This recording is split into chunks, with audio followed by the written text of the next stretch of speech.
নজর রাখবো পরবর্তী খবরের দিকে।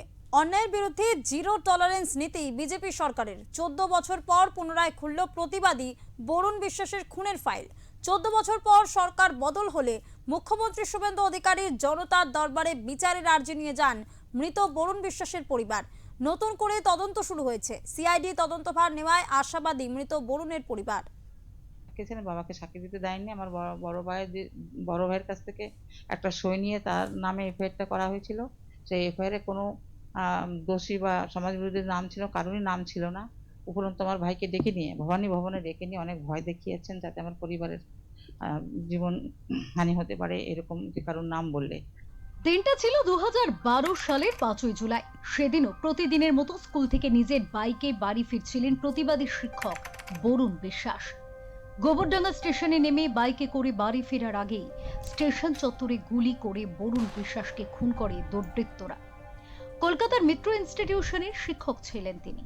সেই সময় গাইঘাটার সুটিয়া এলাকায় ঘটে যায় একের পর এক নারী নির্যাতন ও গণধর্ষণের ঘটনা।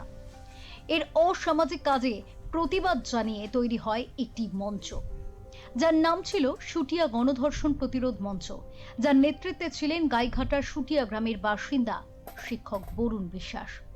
তবে কি তৃণমূল জামানায় ঘটে চলা অন্যায়ের প্রতিবাদ করাটাই ছিল তার অপরাধ? প্রতিবাদী মঞ্চের প্রথম সারিতে থাকায় তাকে একাধিকবার হুমকির মুখে পড়তে হয়। শুধু নারী নির্যাতন নয়, এলাকার খাল বিল বুঝিয়ে কোথাও ইচ্ছামতি ও যমুনা নদীর পার দখল করে অবৈধ নির্মাণ হয় সে সময়। এসব অসামাজিক কার্যকলাপের পিছনে ছিল রাজনৈতিক মদত। এলাকার বাসিন্দাদের অভিযোগ, মদতদাতারা ছিলেন এলাকার দাপুটে নেতা। এরই বিরুদ্ধে প্রতিবাদ জানিয়ে বিভিন্ন সরকারি মহলে নালিশ জানাতে থাকেন বরুণ।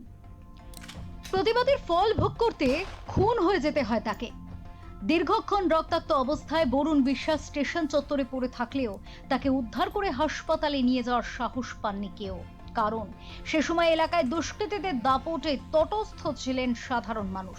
কয়েক ঘন্টা পরে বরুণ বিশ্বাসকে গোবরডাঙ্গা হাসপাতাল ও পরবর্তীতে হাবড়া হাসপাতালে নিয়ে গেলে অতিরিক্ত রক্তক্ষরণের কারণে মৃত্যু হয় তার। সে সময় বরুণ বিশ্বাসের খুনে গর্জে উঠেছিল রাজ্যের বাম সংগঠনগুলি। বাম ছাত্র সংগঠন এসএফআই এর একাধিক মিছিলে মুখরিত হয়ে উঠেছিল কল্লোলিনী, কলকাতা থেকে জেলার বিভিন্ন প্রান্ত।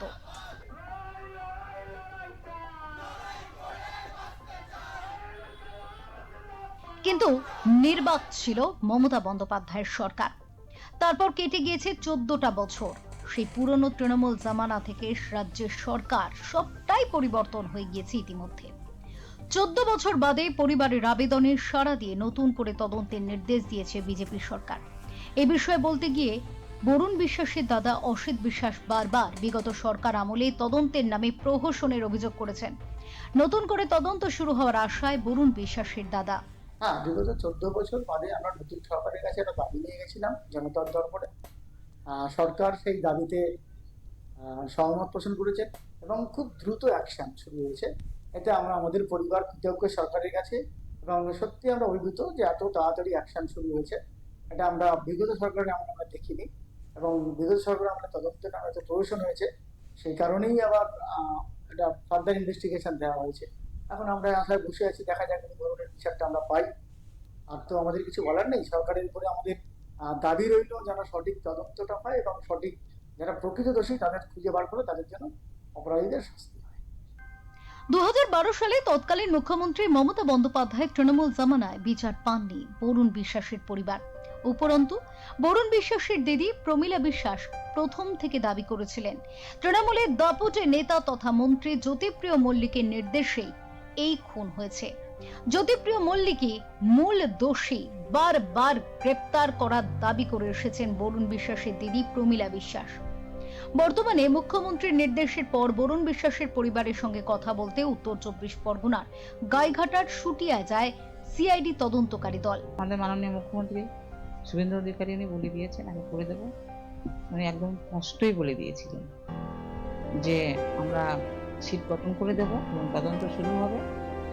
অত শুরু হোক, আমাদের পরিবারেরও সহযোগিতা করতে হবে। কতটা আমরা তো সবটা জানেন না, আর আমরাও জানি না, তাই আমাদের উভয় মিলে আমাদের তথ্য সহ আমরা যদি দিতে পারি, আমাদের সহযোগিতা আমরা করবেন এবং বিচার ব্যবস্থা করবেন, আমাদের আশা দিয়ে গেছে যাতে বিচার পাই। বর্তমানে সিআইডির হাতে রয়েছে বরুণ খুনের তদন্তভার। বৃহস্পতিবার পরিবারের সাথে কথা বলে দীর্ঘ প্রায় 2.5 ঘন্টা বাদে বরুণ বিশ্বাসের বাড়ি থেকে বেরিয়ে যায় সিআইডির 2 প্রতিনিধি দল। পরিবারের অভিযোগ 2012 সালে বরুণ বিশ্বাস খুনে কয়েকজনকে গ্রেফতার করে পুলিশ। মূল অভিযুক্ত ছিল এক নাবালক। বছর 16 ওই নাবালকই গুলি চালিয়েছিল বলে জানা যায়। দুষ্কৃতীরা এই নাবালকের পরিবারকে টাকা দিয়ে বরুণ বিশ্বাসকে খুনের পরিকল্পনা করেছিল।